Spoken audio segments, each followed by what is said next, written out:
हमारे इस YouTube channel के सेगमेंट फास्ट न्यूज में आप तमाम का इस्तकबाल है। इस वीडियो में आप देख सकते हैं कम मिनटों में बहुत ज्यादा खबरें। तो आइए शुरू करते हैं वीडियो को और देखते हैं आज की ताजा तरीन खबरें। बस तालाब में उतर गई, 40 बच्चे करिश्माती तौर पर महफूज। तेलंगाना के विकाराबाद जिले में हादसा, एक स्कूल बस हादसे का शिकार हो गई, जिसके नतीजे में बस में सवार तलबा करिश्माती तौर पर महफूज रह गए। यह हादसा रियासत तेलंगाना के जिले विकाराबाद के सुल्तानपुर में आज पेश आया। फौरी तौर पर मिली इत्तलात के मुताबिक न्यू ब्रिलियंट हाई स्कूल की बस बच्चों को लेकर स्कूल जाने के दौरान हादसाती तौर पर सड़क से उतरकर तालाब में चली गई। हादसे के वक्त बस में 40 बच्चे सवार थे। ड्राइवर के मुताबिक स्टीयरिंग काम करना बंद कर दिया था, जिसकी वजह से गाड़ी बेकाबू होकर सड़क के किनारे तालाब में उतर गई। फौरी तौर पर मुकामी अफराद की मदद से बच्चों को बाहिफाजत बाहर लाया गया। हादसे की इत्तला मिलते ही बच्चों के मां बाप में तशवीश की लहर दौड़ गई।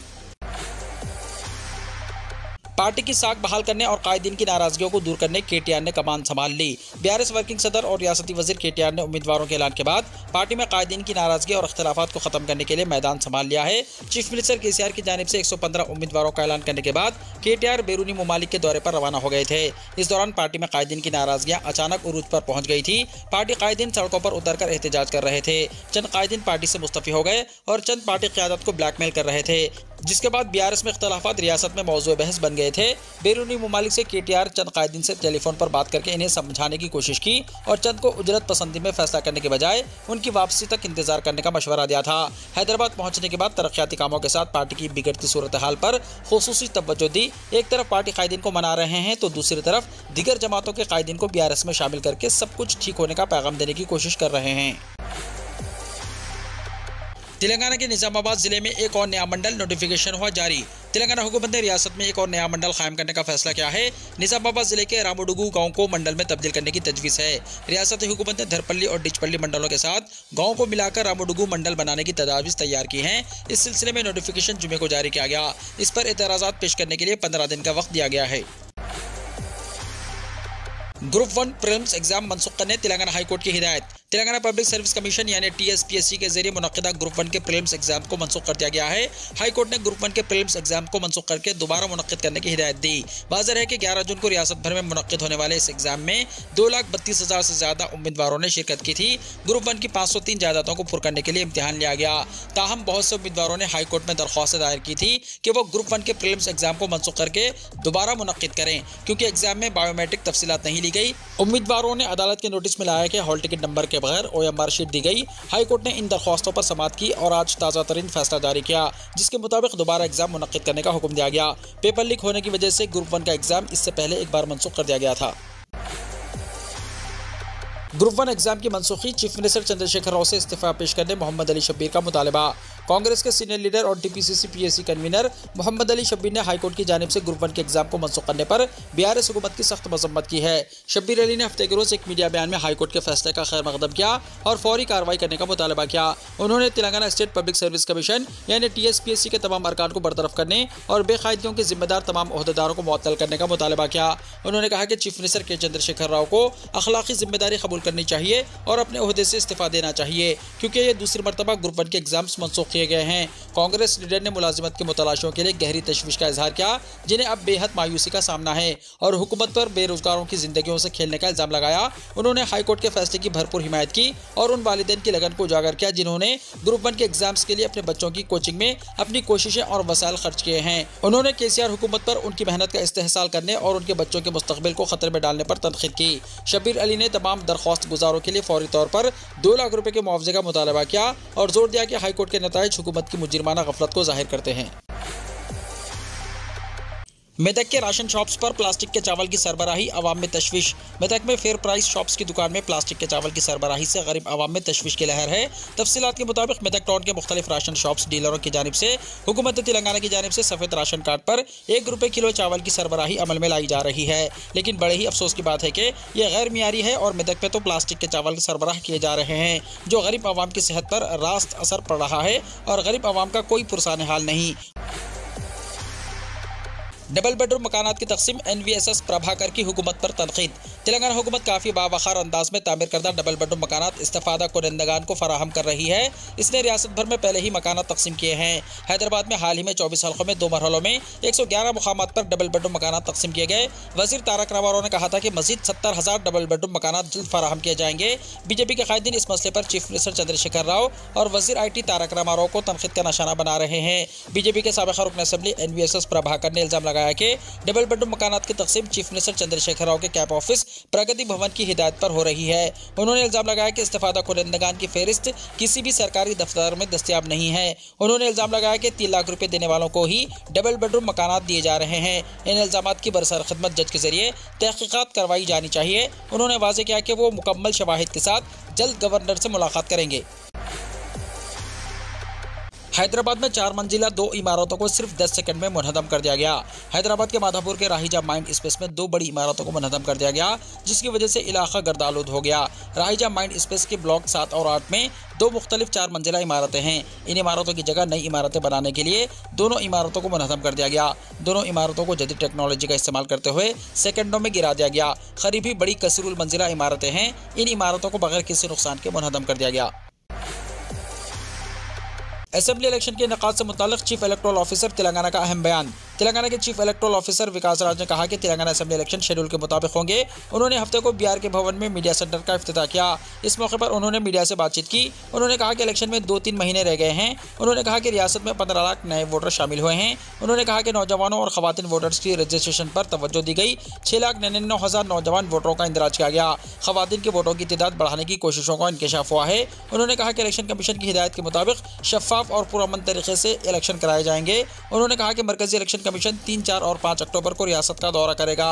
उन्होंने कहा कि EVM का मुआयना जारी है और हतमी वोटर लिस्ट मुकम्मल होने के बाद अजला में अमले को तरबियत दी जाएगी। इलेक्शन के इनेकाद के लिए एजेंसियों से मुलाकातें की जाएंगी। चीफ इलेक्शन ऑफिसर ने बताया कि 20 इन्फोर्समेंट एजेंसियां मरकज और रियासत में काम कर रही हैं और शेड्यूल के मुताबिक इलेक्शन में हिस्सा लेने की तैयारी कर रही है। अवामी मुकामात पर पटाखे जलाने पर पाबंदी। DS Chauhan IPS commissioner police Rachakonda ने आज तमाम शहरियों से अपील की है कि वो गणेश मूर्तियों के विसर्जन जुलूस के आसान इनेकाद के लिए अमन व अमान बरकरार रखें। कमिश्नर ने कहा कि रच्चाकुंडा कमिश्नरेट हुदूद में 18 सितंबर को 6 बजे सुबह से 30 सितंबर तक अवामी मुकामात और सड़कों पर पटाखे जलाने या सड़कों पर फेंकने पर पाबंदी आयद की गई है। 9 वंदे भारत एक्सप्रेस को कल PM मोदी दिखाएंगे हरी झंडी। 11 रियासतों को मिलेगा फायदा। 24 सितंबर यानी इतवार के रोज हिंदुस्तान को 9 नई वंदे भारत एक्सप्रेस ट्रेनें मिलने वाली हैं। इन ट्रेनों को PM मोदी दोपहर 12:30 बजे वीडियो कॉन्फ्रेंसिंग के जरिए हरी झंडी दिखाकर रवाना करेंगे। ये नई वंदे भारत ट्रेनें 11 रियासतों के अवाम को मुस्तफिद करेंगी। इनमें से कुछ वंदे भारत ट्रेनें पूरी मदुराई और तिरुपति जैसे हिंदू अकीदे के लिए अहम मुकामात से भी गुजरेंगी। जिन रास्तों पर ये वंदे भारत ट्रेनें चलेंगी उन रास्तों पर सबसे तेज ट्रेनें होंगी, यानी मुसाफिरों के वक्त में बचत बहुत होगी। ये 9 वंदे भारत ट्रेनें 11 रियासतों राजस्थान, तमिलनाडु, तेलंगाना, आंध्र प्रदेश, कर्नाटका, बिहार, मगरबी बंगाल, केरला, उड़ीसा, झारखंड और गुजरात के अवाम को फायदा पहुंचाएंगी। साबिक़ा स्पीकर मुत्तहदा आंध्र प्रदेश हरीश्वर रेड्डी अब नहीं रहे। तेलंगाना की हुक्मरान जमात BRS के सीनियर लीडर और मुत्तहदा आंध्र प्रदेश के साबिक़ा डिप्टी स्पीकर के हरीश्वर रेड्डी तवील अदालत के बाद जुमे की शब चल बसे। उन्होंने चंद्रबाबू नायडू के दौरे हुकूमत में मुत्तहदा आंध्र प्रदेश में डिप्टी स्पीकर के तौर पर खिदमत अंजाम दी थी। चीफ मिनिस्टर चंद्रशेखर राव ने हरीश्वर रेड्डी की मौत पर उनको खिराज पेश किया। उन्होंने अपने ताज़ियती पैगाम में हरीश्वर के साथ अपने ताल्लुक़ को याद किया और एक सीनियर सियासतदान के तौर पर आनजहानी लीडर की अवामी खिदमत को याद किया, जो परगी असेंबली हल्के से कई मरतबा मुंतखब हुए थे। साबिक़ा फ़ौजियों के बच्चों और बेवाओं के लिए प्राइम मिनिस्टर स्कॉलरशिप स्कीम। मरकज़ी वज़ारत दिफ़ा ने साबिक़ा फ़ौजियों और साबिक़ा इंडियन कोस्ट गार्ड मुलाज़मीन के बच्चों या बेवाओं के लिए प्राइम मिनिस्टर स्कॉलरशिप स्कीम के तहत तालीमी साल 2023-24 के लिए दरख्वास्तें तलब की हैं। केंद्रीय सैनिक बोर्ड की जानिब से मंजूरा प्रोफेशनल और टेक्निकल डिग्री कोर्सेस में तालीम हासिल करने वाले बच्चों को स्कॉलरशिप दी जाएगी। तालीमी साल 2023-24 में कोर्स का आगाज़ करने वाले तलबा स्कॉलरशिप के अहल होंगे, जिसके तहत लड़कों को सालाना 30,000 रुपये और लड़कियों को सालाना 36,000 रुपये स्कॉलरशिप दी जाएगी। तफसीलात केंद्रीय सैनिक बोर्ड की वेबसाइट www.ksb.gov.in पर मुशाहिदा की जा सकती हैं। उम्मीदवारों को ऑनलाइन दरख्वास्तें दाखिल करनी होंगी, जिसकी आखिरी तारीख 30 नवंबर है। ये स्कॉलरशिप साबिक़ा फ़ौजियों जिनमें फ़ौज, बहरिया, एयरफोर्स और कोस्ट गार्ड के बच्चों और बेवाओं के लिए मखसूस है और आम शहरियों के बच्चे अहल नहीं हैं। मगरबी बंगाल में 24 घंटों के दौरान डेंगू से 6 अफराद की मौत। मच्छरों से फैलने वाली बीमारी डेंगू इस साल मगरबी बंगाल में कहर बरपा रही है। गुज़िश्ता 24 घंटों के दौरान मजीद 6 मरीजों की मौत हो गई। सेहत एहलकार ने हफ्ते को इसकी तस्दीक की। उन्होंने कहा कि जुमेरात और जुमे की दरमियानी शब 4 लोगों की मौत हुई है। इनमें से 2 लोगों की मौत कोलकाता में हुई। इनमें से एक सॉलिड लेक और दूसरा भागा जतन का रहने वाला था। उन्होंने बताया कि मगरबी मैदानीपुर के घटाल के रहने वाले 2 लोगों की डेंगू की वजह से मौत हुई है। डेंगू से मरने वाले 2 और लोग खड़गपुर के रहने वाले थे। अब तक पूरी रियासत में डेंगू इन्फेक्शन से 30 लोगों की मौत की तस्दीक हो चुकी है। दरियासना केरला से कोलकाता वापस आने के बाद वायरल बुखार में मुब्तला एक नौजवान को बेलाघाटा रोड अस्पताल में दाखिल कराया गया। शुबा था कि वो निपा वायरस से मुतासिर हो सकता है। जुमे को इसकी टेस्ट रिपोर्ट नेगेटिव आई है। वन नेशन वन इलेक्शन, सियासी जमातों और लॉ कमीशन से जल्द होगी मीटिंग। एक मुल्क एक इलेक्शन के लिए मरकजी हुकूमत की तरफ से तश्कील दी गई आला सतही कमेटी की पहली मीटिंग हफ्ते को हुई। फैसला किया गया कि इलेक्शन के मामले पर तस्लीमशुदा कौमी और इलाकाई जमातों की आरा को एक साथ लिया जाएगा। इस मामले पर तजावीज़ देने के लिए लॉ कमीशन को भी बुलाया जाएगा। दिल्ली के जोधपुर ऑफिसर हॉस्टल में मुनक्किदा इस मीटिंग में चेयरमैन साबिक़ा सदर रामनाथ कोविंद और दीगर अराकीन ने शिरकत की। साबिक़ा सदर की सदारत में 2 सितंबर को तश्कील दी गई इस कमेटी में वज़ीर दाखिला अमित शाह और साबिक़ा रुकन पार्लियामेंट गुलाम नबी आज़ाद समेत 8 अरकान हैं। मरकजी वज़ीर क़ानून अर्जुन राम मेघवाल को कमेटी का खुसूसी रुकन बनाया गया है। वन नेशन वन इलेक्शन क्या है? भारत में इस वक्त रियासती असम्बली और मुल्क के लोकसभा के इलेक्शन मुख्तलिफ औक़ात में होते हैं। वन नेशन वन इलेक्शन का मतलब है कि पूरे मुल्क में लोकसभा और असम्बली के इलेक्शन एक साथ होने चाहिए। यानी वोटर लोकसभा और रियासती असम्बलियों के अरकान को मुंतखब करने के लिए एक ही दिन एक ही वक्त में या मरहलेवार अपना वोट डालेंगे। आज़ादी के बाद 1952, 1957, 1962 और 1967 में लोकसभा और असम्बली के इलेक्शन एक साथ हुए थे, लेकिन 1968 और 1969 में कई असेंबलियां वक्त से पहले तहलील हो गई। इसके बाद 1970 यानी 1970 में लोकसभा को भी तहलील कर दिया गया, जिसकी वजह से एक मुल्क एक इलेक्शन की रिवायत टूट गई। सऊदी नेशनल डे, मुल्क में जश्न का माहौल, 2 दिन की तातील। सऊदी अरब का कौमी दिन आज हफ्ता 23 सितंबर को मनाया जा रहा है। जुमे की रात से ही अवाम में बेपनाह जोश व खरोश देखा गया। नौजवान अपनी गाड़ियों पर बड़ी साइज का कौमी परचम लगाकर सड़कों पर घूम रहे थे। बड़ी इमारतें, सड़कें और बाजार रंग बिरंगी रोशनियों से जगमगा रहे हैं। एयरलाइन से लेकर छोटी दुकान के ताजिरों ने नेशनल डे डिस्काउंट ऑफर्स दिए हुए हैं। हफ्ता 23 सितंबर चूँकि छुट्टी वाले दिन है, इसलिए हुकूमत ने इतवार के रोज़ भी आम तातील का ऐलान किया है। इस तरह आवाम को मुसलसल 3 दिन यानी जुमा, हफ्ता और इतवार को काम से छुट्टी मिली है।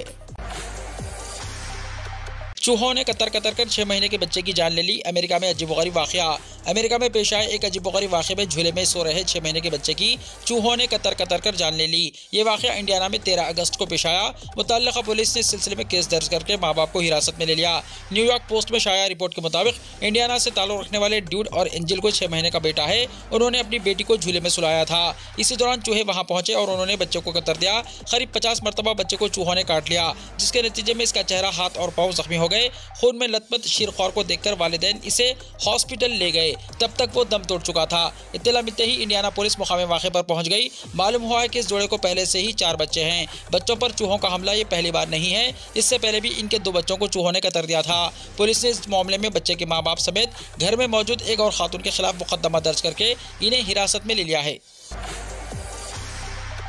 वीडियो को लाइक शेयर कीजिए और हमारे इस YouTube चैनल को सब्सक्राइब करते हुए इसके बेल आइकॉन को भी प्रेस कर लीजिए, ताकि हर आने वाली वीडियो का नोटिफिकेशन सबसे पहले आपको मिलता रहे।